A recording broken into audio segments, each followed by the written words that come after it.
Alam mo bang ang panukat na ginamit para sukatin ang bayang banal ay katulad din ng panukat na ginagamit ng tao?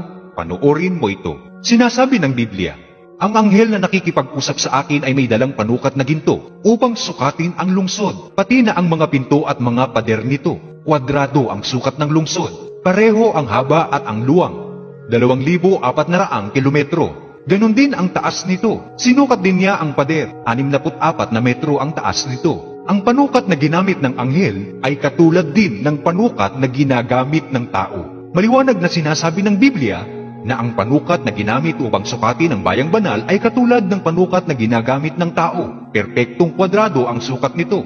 2,400 kilometro ang haba at ganun din ang taas. Sa makatwid, ang total land area ng banal na lungsod ay 5,760,000 square kilometer.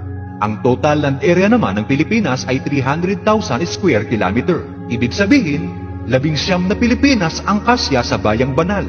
Maliit pa rin na sukat kung ikukumpara sa kabuuan ng ating mundo.